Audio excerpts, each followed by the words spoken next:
Welcome to another episode of Casual Cinephilia, where enthusiastic amateurs talk very passionately about movies. I'm Ian. I'm Lorian, and this week we are talking about Knives Out. Which, I don't know why, but I missed this when it came out. And I don't know why I missed it, because I remember seeing the trailers and thinking, this looks right up my alley. And then it came out, and I just never saw it. I think it came out at a really busy time of year for me. Yeah. And that's why I did see it. I saw it when it came to Amazon Prime pretty quickly. Yeah, But I totally missed it in theaters. Yeah, I completely missed it in theaters, and honestly, this viewing was my first time viewing it. I missed that it came to Amazon Prime. Like, I don't know why I missed this movie every move it made. And I'm very sad about it because and spoilers alert, we're going to be talking about everything about this movie. I'm pretty, I need to watch it another time or two, but sure. I'm 70 to 80% sure this is now in my top 10 of all-time favorite movies. Wow. It is a good one. I really enjoy it. So I am a sucker for a good whodunit movie, and this is right up the line of Hercules Poirot and oh my god, I'm totally blanking on the show's name now. I feel ashamed. I'm totally blanking on it. His catchline is, one more thing. He plays the grandpa in Princess Bride. Why am I blanking on this? My brain is... I need to Google it real quick because my brain just shut off. Columbo! There we go. Golly. I could literally see him. And I could not think of the name. But it strongly pulls from Hercules Poirot and Columbo and Murder, She Wrote. Murder, She Wrote is literally in the movie. The grandma is watching a translated version of Murder, She Wrote. And it's I love this movie because it's elegantly written with a subtle sense of dark humor. Mm-hmm. And the twists and turns are foreshadowed really lightly, but if you're paying attention, you can see For sure. It's just a really well-written mystery. In the beginning of the movie, when he mentions that he's ashamed of his family because they can't tell the difference between a real knife and a prop knife. Exactly. Plays out in the final act. Oh, it's a good movie. I enjoy it. I also enjoy seeing Chris Evans in a non-heroic role. Yeah. Again. It's been, since Scott Pilgrim? I'm pretty sure Scott Pilgrim was the last anti-hero asshole, yeah. And I'm going to go out on a limb. So this movie definitely 70% chance of being on my top 10. Okay. But I am 100% sure that this is my all-time favorite Daniel Craig role. Mm-hmm. Sure. Him playing Benoit Blanc. I just loved his character. Every interaction he had with every character was so... I don't know how to describe it without being absolutely not hypocritical, but contradictory. Because he was so subtle and yet completely outlandish. Well, the character was outlandish. His acting was subtle. Yeah. I don't know. It makes sense. It's probably one of my... It is my favorite Daniel Craig part that I've seen. But with that being said, this cast is beyond stellar. Sorry. So That someone would backing be up. iron. No, I was just sewing Uh, a cat dress for my YouTube channel, and I forgot to turn my iron off, so it was stopping me from burning my house down by turning itself off. well, that's good. How considerate. Yeah, I just wish it wouldn't scream at me while it did it. I'm helping you! I'm helping you! Oh, man. But yeah, this cast Mm-hmm. is not only stacked with talent, but every character plays off of each other so well. Like, Mm-hmm. they felt like a living dysfunctional family. Right. You know, like there was nothing too crazy or too non-chemistry feeling. Right. I don't know, I just loved it. Even the characters that hated each other felt realistic in how they hated each other. And we had another one of the It kids showing up in more stuff. That's an alt-right Nazi kid. Yeah. Yeah, this movie, when did this movie come out? I think it was like almost exactly a year ago, right? Yeah, 2019. November 27th, 2019. So, yeah, almost exactly a year ago. Exactly a year ago. There's some pretty... They don't, like, flat out call things out, but it's very... There's some characters that are very poignant on the political climate of 2019. This will be one of those movies that'll be fun for history classes to watch in 50 years, like film classes. You know, like a teacher in a one-room schoolhouse that teaches all the subjects and does a film unit on Fridays. Oh, yeah. It would be a fun one for them to show and have integrations to recent history.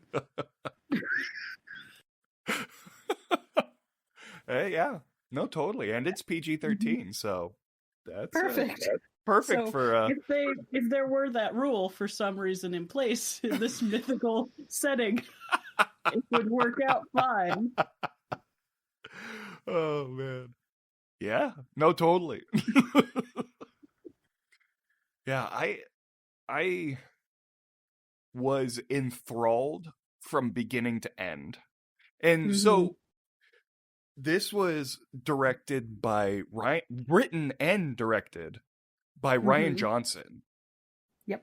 Of Star Wars infamy. And I don't know, like, I love his directing style. I love his writing style.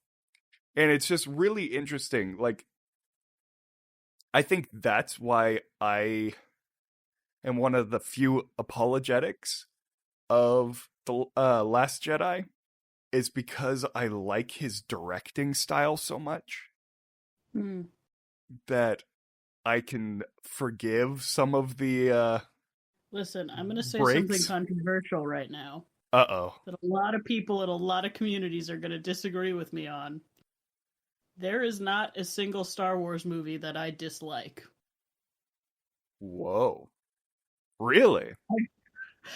I just don't hate any of them. I know that there are so many people who are mad at Rian Johnson for ruining Star Wars, and there are so many people mad at Jar Jar Binks for ruining Star Wars.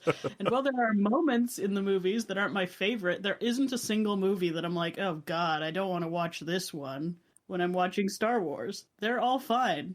They all make me happy. That's fair. That's fair. Though I will, for my own personal point of view, there are Star Warses out there that I don't think to watch. So, Fuck, like, I even watch the holiday special every year. Oh, Is it God. good? No, it's not good, but it's certainly something to watch. See, that's just self-torture. Are you trying to atone for It's funny. for It's some so nerd bad sins? funny, Ian. Have you watched it? Yes, I've watched it, and there's It's 20 funny. minutes How of can you not say it's funny? there's 20 minutes of Wookiees talking Every- without translation. Why? Everything about it, though. I mean, Every it's creative choice made for that movie was, or that special, it's was wrong. bad. They Yes, made that's every correct. wrong choice. They did. Everything is wrong, including the fact that it was so on the heels of Mark Hamill's accident that you can see his makeup on the definition of the time, Yeah. which is shocking and impressive. But I'll still watch it if it's there. There's literally a plot point where the grandpa Wookiee is trying to get away with watching VR porn. Yeah, and yeah, it's insane. Why? Yeah, it's insane. And then there's that weird ass early 80s animation break with the, like, stretchy people. Yeah, and then they also introduced Boba Fett, which is awesome. Sure. Riding a dinosaur. Yep. Which is cool, I guess. Okay, this is a huge detour. We have now gotten really off track, but did you watch the Lego Star Wars holiday special they released this year? No, is it good? It's not good. Aww. It's so cursed, Ian. It's so cursed. So But you should it watch follows anyway. tradition. It follows well, first tradition. of all, they chose the same title. So the second the words come up on screen, you already start feeling uneasy. If you've seen the first one. But I really recommend anyone who's out there who has Disney Plus, who knows some things about Star Wars, who has the ability to watch things that might not be perfect and still enjoy themselves, go watch that. So with all that about how insane the Star Wars holiday special was, and that there really isn't a Star Wars that we hate, there's just some we prefer over others. That being said, Rian Johnson is a great director. Yeah, that's what I meant to say by all of this. Yeah.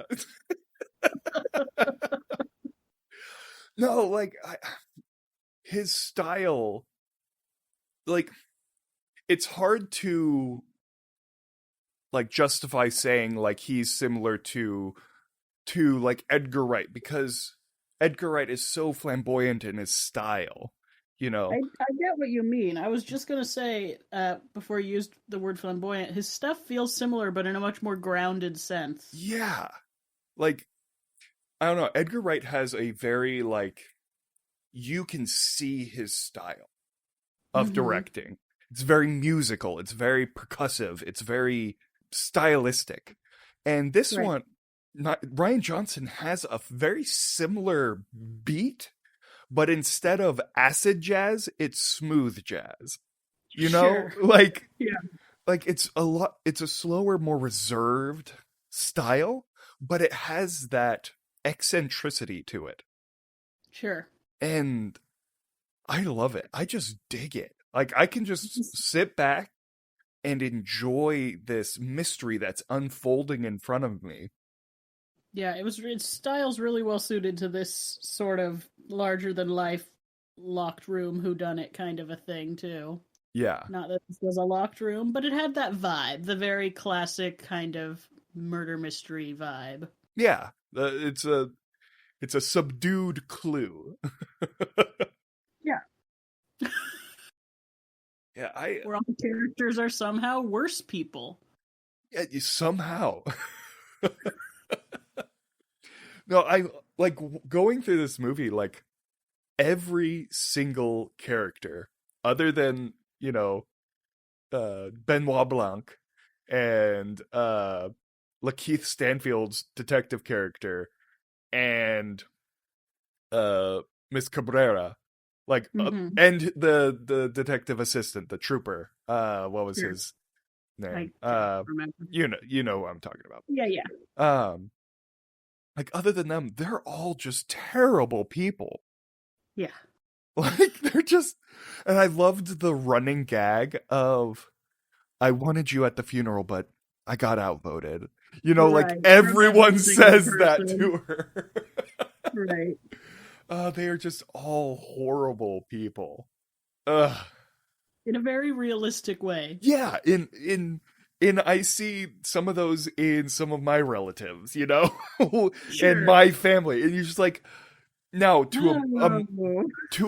but like to a cranked to an 11 degree, you Yes, know, yes. like you see those characteristics in the people in the world around us, you know, like our friends and Here's a family. reference that you won't understand. It's like Umbridge, where everyone hates her more than Voldemort because she's a real world villain. We all had that abusive teacher that wanted more power than they could have, and we're just a monster about it. We've all got these relatives. They're not as bad as this, but they're No. there, and we can relate to seeing them on screen. Oh man. Oh, and Christopher Plummer's character, Harlan Thrombey, Yes. he was a good character. He was a good Yes. guy. That was He so was. sad. Like Yes.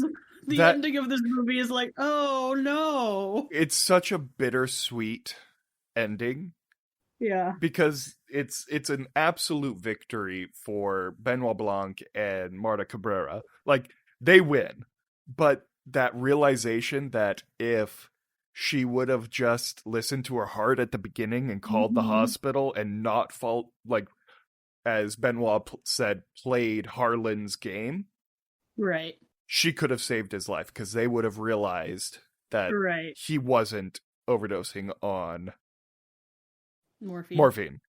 And so I don't know. It's just such a bittersweet ending because Right. the villain gets got and she comes out on top, which the subtlety of or the anti subtlety of the coffee mug at the end, the my I love that house, it my was. rules. I love it's also shown in the very beginning, and it's such a jarring mug because you see all these like the whole intro of the movie is just like a montage of shots of bizarre antiquities in this huge mansion, Yeah. and then you see her walking with this coffee mug that's just like the most basic dollar store coffee mug, Yeah. like a really, really like sort of trashy, silly phrase on it, Hmm. and have that be the through thread of the plot visually from the beginning to the end is very good. Yeah. No, there are so many through threads. Like you've already pointed it out, but my favorite is, you know, Harlan Thrombey's point that his family couldn't even recognize a real knife from a prop knife, you Right. know? And like just the realization that, oh, I've already said spoilers, right? Yeah, yeah. Okay. We did. So when And it's way too late by now. yeah, fair enough. When Chris Evans' character just jumps at her with a knife and Uh-huh. it's a prop knife, which by the way is the funniest scene in that whole movie, where he lands on her, jabs the knife into her heart, and he pulls it out, puts it back in, pulls it out, and just goes, shit, and gets tackled to the ground by everyone else. Uh, Oh, I fucking adore Chris Evans. I he's love so him. great. Yeah. Ugh. He is, It's as much as I love Captain America and his whole run in the MCU, it is nice to see him being able to do other things. yeah, definitely. No, I loved every character in this. I Yeah. actually kind of felt like the only other real victim in this was Jamie Lee Curtis's character. Like Yeah. she was bad. Like she was gross. A Right. bad person. Right. But like she Well, that's also the kind other of got thing. shafted, you know. Even though they were all bad people, you can still see where they're coming from. I mean, Yeah. a it's not a stance that actually holds out to logic if you follow it through, but Mhm. emotionally you can totally feel where they're coming from with the whole like, wait a minute, this is mine. Yeah. No, Excuse totally. me. Mine. But yeah. And really everyone gets their comeuppance too. Like even her Mhm. husband, like she Yeah. finds the note, and at the end he doesn't realize it. He was going to go destroy it, Right.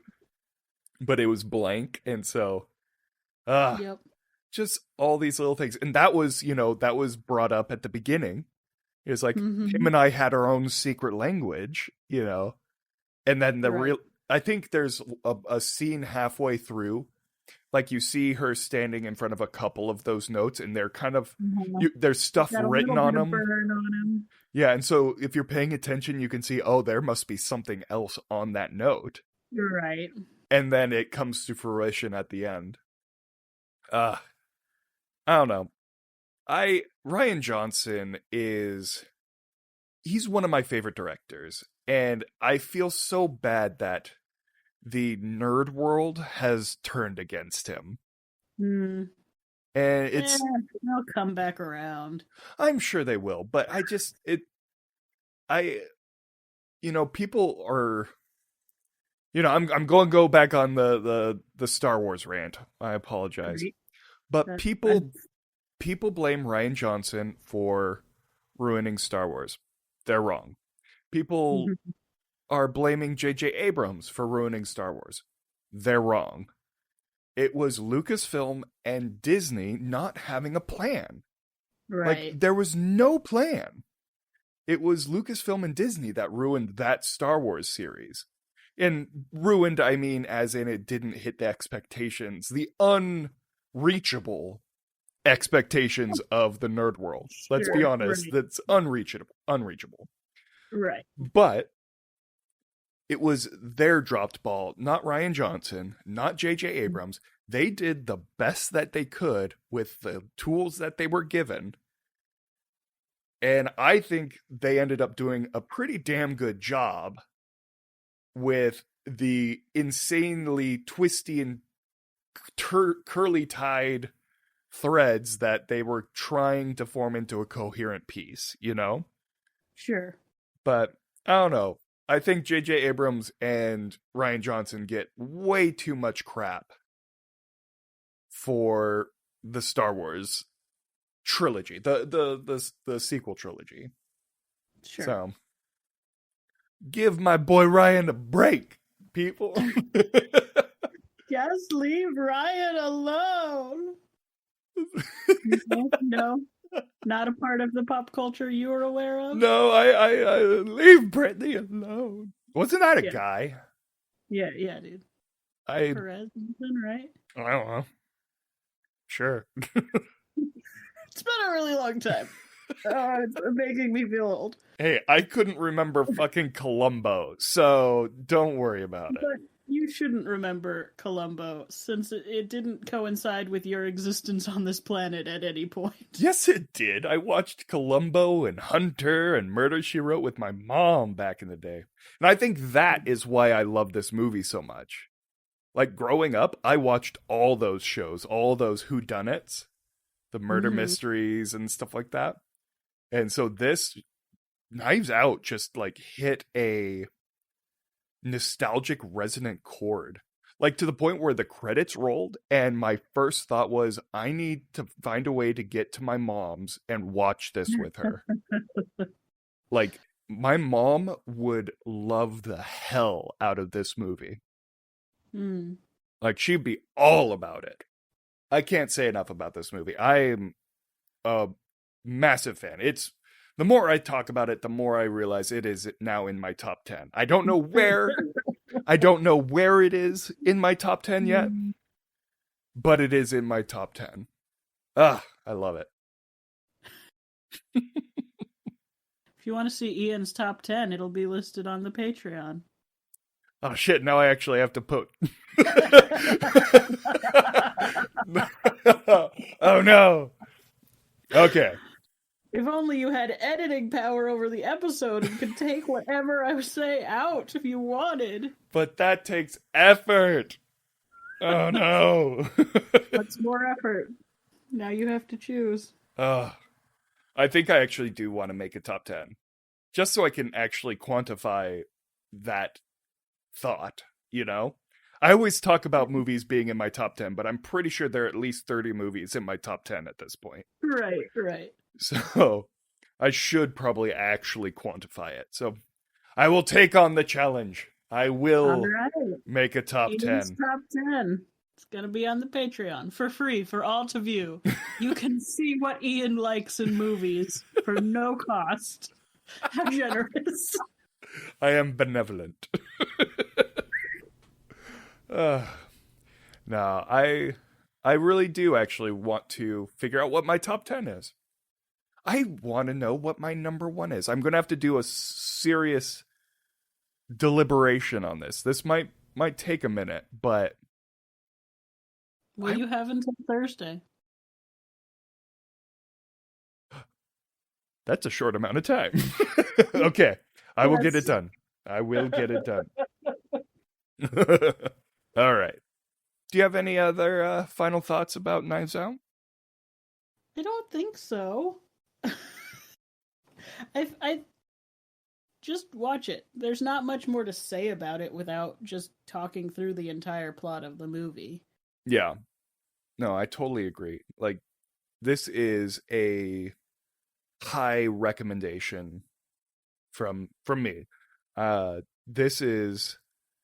It's, you know, I always find mystery films anxiety inducing, and I don't mean that in a negative way. Like, I mean it as in it gets me heightened. Like mystery, like murder mysteries and stuff like that are a heightening experience. This is a very relaxing murder mystery. Like, I don't like, it wasn't just relaxing, but I could just sit back and enjoy it. You're in on the joke. Not exactly the perfect phrasing, but you're in on what's happening from pretty much the beginning. Yeah. There are more details to learn, but the basic truth of what's happening you're aware of. You learn about the big donut, and then you learn about the little donut that's in the big donut. But then the real mystery is the donut hole that goes in the middle of the little donut. That you thought was a donut hole. That you thought was a donut hole. Correct. I love it. I love this movie. Easy top 10. Good. We've progressed. I want to map your progression on surety for this being in your top 10 throughout the episode. I think I started at 70% sure, and now I'm 100% sure. So we can graph that out. So do we want to talk about our next movie that we're watching? Yes. I am excited about our next movie. And if you've been a Patreon supporter, you've heard a Small Stuff episode on this movie. On the trailer for it. We're going to be talking about Jingle Jangle, A Christmas Journey on Netflix. Yes, which I believe our consensus on the trailer was that it just looked fun. Correct. It looked like a fun movie. And so I'm looking forward to it. Now that we're getting closer and closer into the holiday season, this next episode... Yeah, it'll be December by the time our next episode comes out. Yep, we'll be getting into the Christmas season, so I'm looking forward to it. It looks fun, and I know you've already seen it, so... I have a few times. So I need to catch up. I'll watch it as I'm putting my top 10 list together. There you go. So yeah, look forward to our next episode on Jingle Jangle, A Christmas Tale story? Journey! Yeah! All right. And thank you to Jenny, Jake, Pam, and Graham. Jenny, Jake, Pam, and Graham, you guys are awesome. Thank you so much. And with that, this has been another episode of Casual Cinephilia. Thank you for joining us. Bye.